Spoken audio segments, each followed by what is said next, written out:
সবারই কমন একটা প্রশ্ন যে আমাদের বিয়ের বয়স 2-3 বছর হয়ে গেছে, আমার ওয়াইফও সুস্থ, আমিও সুস্থ, অথচ আমাদের বাচ্চা কেন এখন হচ্ছে না।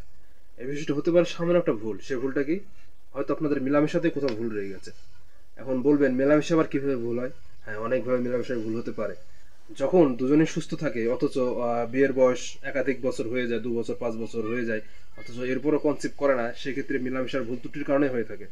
আর মেলামেশার ভুল ত্রুটি যা হতে পারে তা হচ্ছে গিয়া, প্রথমত আমরা নর্মালি মনে করি যে লম্বা সময় মেলামেশা করতে পারলেই মনে হয় বাচ্চা হবে।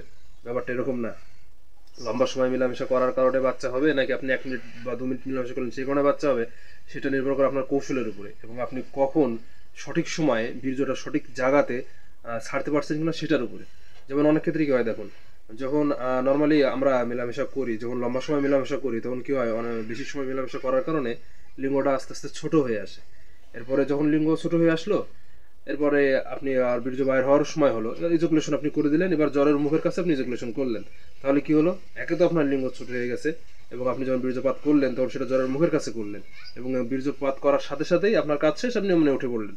ওঠার পরে আপনার ওয়াইফে উঠে পড়লো, প্রসাব করলো, ধুয়ে ফেললো সাবান বা স্যাভলন বা অন্য পানি টানি দিয়ে। এতে কি হলো? আমও গেল, বস্তাও চলে গেল।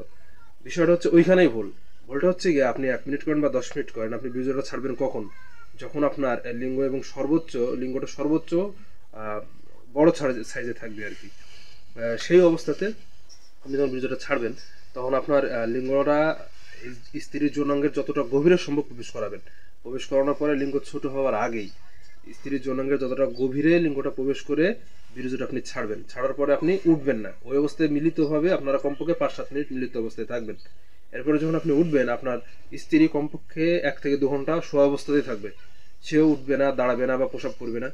2 ঘন্টা পরে যখন উঠবে, প্রসাব করবে এবং ধোবে যখন, তখন সে ধোয়ার পানিতে স্যাভলন বা সাবান, শ্যাম্পু এ ধরনের কোনো কিছু ব্যবহার করবে, নর্মালি সাদা পানিতে ধুয়ে ফেলবে। বাস। এইভাবেই যদি আপনি নিয়ম মেনে মেলামেশা করতে পারেন, তাহলে ইনশাল্লাহ আশা করা যায় কনসিভ করবেন। তবে আবার কিছু কিছু ক্ষেত্রে থাকে, দেখা গেল নর্মালি কোনো ছেলের লিঙ্গের সাইজ কম, তার ওয়াইফের যৌনাঙ্গের গভীরতা অনেক বেশি।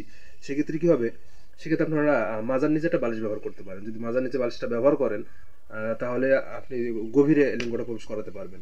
সেক্ষেত্রে বীর্য যৌনাঙ্গের গভীরে যাবে এবং ডিমের সাথে দ্রুত মিলিত হতে পারবে।